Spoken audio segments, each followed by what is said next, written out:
slave Bible from the 1800s omitted key passages that could incite rebellion.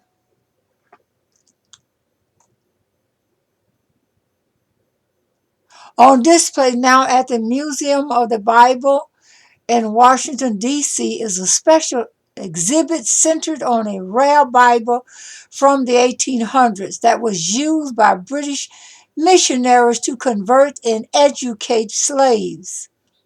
What's notable about this Bible is not just its rarity, but its content, or rather the lack of content. It excludes any portion of text that might inspire rebellion or liberation.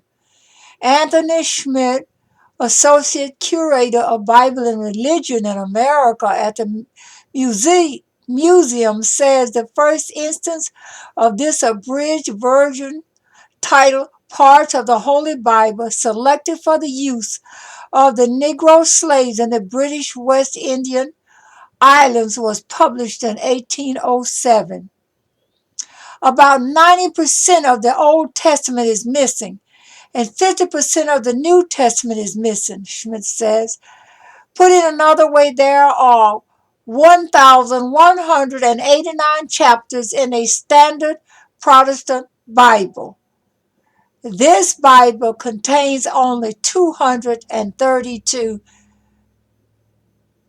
Schmidt says passages that could have prompted rebellion were removed. For example, there is neither Jew nor Greek, there is neither bond nor free, there is neither male nor female, for ye are all one in Christ Jesus. Galatians 3, verse 28. And verses that reinforce the institution of slavery, including the most famous pro-slavery verse that many pro-slavery people would have cited, says Schmidt, were kept. Servants, be obedient to them that are your masters, according to the flesh, with fear and trembling, in singleness of your heart as unto Christ. Ephesians 6, verse 5. It was intended for use among enslaved Africans in the British West Indies, which is modern-day Caribbean.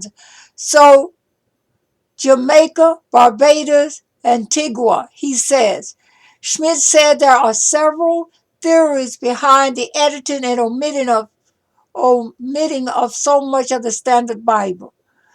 But the main thought stems from the fact that farmers in the West Indies were opposed to missionaries' work with the enslaved Africans on their land. This can be seen as an attempt to appease the planter class, saying, look, we're coming here.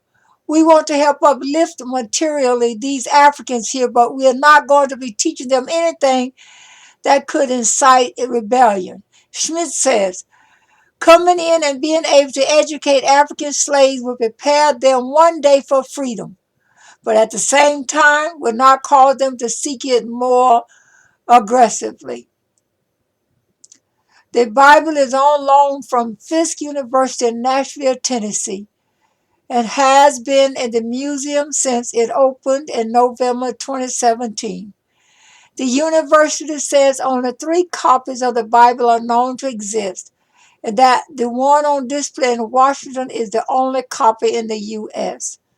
Schmidt said the musician decided to create the exhibit, the Slave Bible, Let the Story Be Told.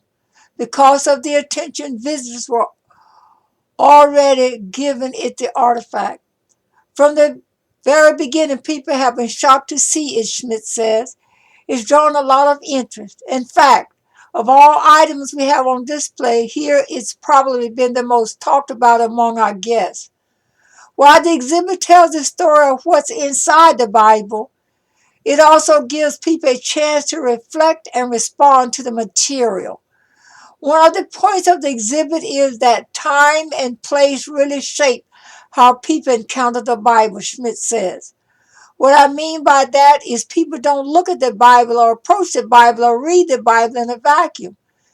They are shaped by their social and economic context.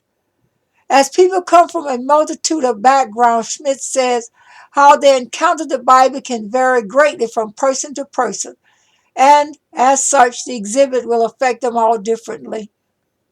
I hope people take away a greater appreciation for that, and maybe even a self-reflection to be more cognizant of why you read something a new way, he says. If people can better appreciate that, then maybe they can better empathize with others.